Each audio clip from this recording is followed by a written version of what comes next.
الحمد لله نحمده ونستعينه ونستغفره ونؤمن به ونتوكل عليه ونعوذ بالله من شرور أنفسنا ومن سيئات أعمالنا من يهده الله فلا مضل له ومن يضلله فلا هادي له ونشهد أن لا إله إلا الله وحده لا شريك له ونشهد أن محمدًا عبده ورسوله المبعوث إلى كافة للناس بشيرا ونذيرا وداعيا إلى الله بإذنه وسراجا منيرا.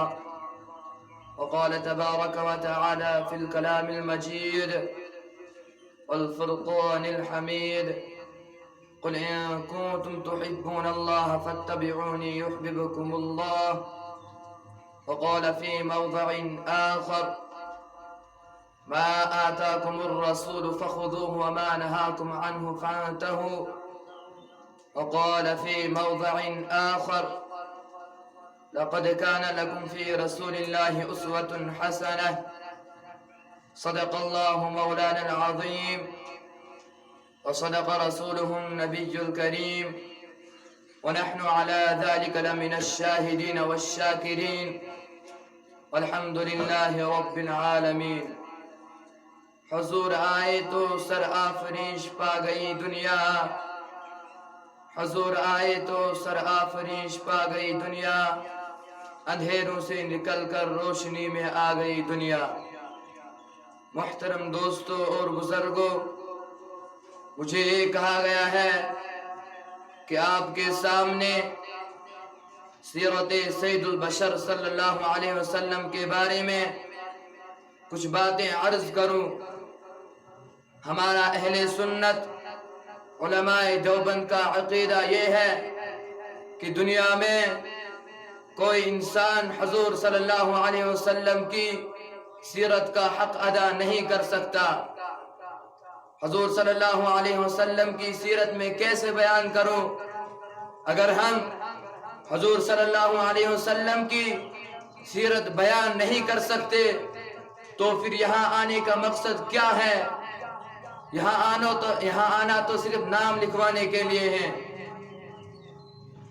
تاکہ ہمارا نام رسول اللہ صلی اللہ علیہ وسلم کے مدح خانوں میں لکھا جائے اور ہماری مثال اس مصر کی بڑھیا کی ہو جائے جو یوسف علیہ السلام کو خریدنے کے لیے روئی کی گٹھڑی سر پر رکھ کر جا رہی تھی تو کسی نے پوچھا: اماں، یوسف علیہ السلام کو خریدنے کے لیے بادشاہتیں آئی ہیں، خزانے آئے ہیں، تو اس گٹھڑی سے یوسف علیہ السلام کو کیسے خریدے گی؟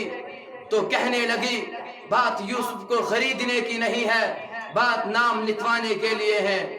کل قیامت کے دن خدا پوچھے گا کہ یوسف کا خریدار کون کون تھا، تو میرا نام بھی خریداروں میں آ جائے گا. تو ہم یہاں نام لکھوانے کے لیے جمع ہوئے ہیں. دنیا میں کوئی انسان ایسا نہیں جو اللہ کو مانتا ہو اور اس کے حبیب صلی اللہ علیہ وسلم کو نہ مانے، اللہ کے دوست کا نہ مانے، اللہ کے اس پیغمبر کو نہ مانے جس کے چہرے کی قسم قرآن نے کھائی ہے، اللہ کے اس پیغمبر کو نہ مانے جس کے چہرے کو قرآن نے والضحیٰ کہا، جس کی لفظوں کو واللیل کہا، جس کے دانتوں کو یاسین کہا، جس کے سینے کو الم نشرح کہا، جس کی چادر کو یا ایھا المدثر کہا، جس کی کمبل کو یا ایھا المزمل کہا، جس کی آنکھوں کو یا ما زاغ البصر وما طغى کہا، جس کے آنے کو لقد جاءکم رسول من انفسکم کہا، جس کی رحمت کو وما ارسلناک الا رحمتا للعالمین کہا، جس کی ہما گہری کو وما ارسلناک الا کافتا للناس کہا، جس کی حیثیت کو بشیر کہا، نذیر کہا، جس کی عظمت میں سراجا منیرا کہا، جس کو کبھی رؤوف کہا، کبھی رحیم کہا، اور بتایا: اے پیغمبر صلی اللہ علیہ وسلم، تو رحمت للعالمین ہے اور میں رب العالمین ہوں. میرے سوا کوئی رب نہیں اور تیرے سوا کوئی رحمت کا تاجدار نہیں. فرمایا ساری کائنات میں سب سے اعلیٰ، ساری کائنات میں سب سے نرالا یہ میرا حبیب صلی اللہ علیہ وسلم ہے۔ ذرا توجہ سے بات کو سمجھیں، حضور صلی اللہ علیہ وسلم سب سے اعلیٰ ہے۔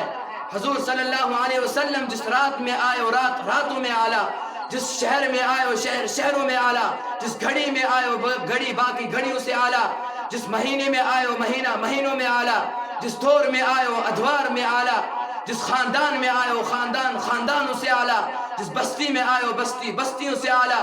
حضور صلی اللہ علیہ وسلم نے جس پتھر پر قدم رکھا وہ پتھروں سے اعلیٰ۔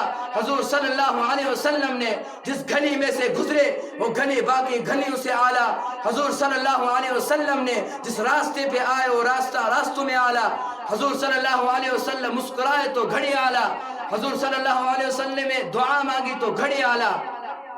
اس پیغمبر صلی اللہ علیہ وسلم جس کے آنے سے دلوں کو سہارا ملا، جس کے آنے سے عرش کو مرتبہ ملا، جس کے آنے سے فرش کو مرتبہ ملا، جس کے آنے سے پتھروں کو مرتبہ ملا، جس کے آنے سے درختوں کو مرتبہ ملا، اس پیغمبر صلی اللہ علیہ وسلم کے قدموں میں جب صدیق رضی اللہ عنہ آیا تو سب سے اعلیٰ ہو گیا، فاروق رضی اللہ عنہ آیا تو سب سے اعلیٰ ہو گیا، عثمان رضی اللہ عنہ آیا تو سب سے اعلیٰ ہو گیا، علی رضی اللہ عنہ آیا تو سب سے اعلیٰ ہو گیا۔ اس محمد صلی اللہ علیہ وسلم کے قدموں میں جب بلال رضی اللہ عنہ آیا تو کروڑوں ولیوں کا انعام بن گیا۔ وآخر دعوانا ان الحمد للہ رب العالمین۔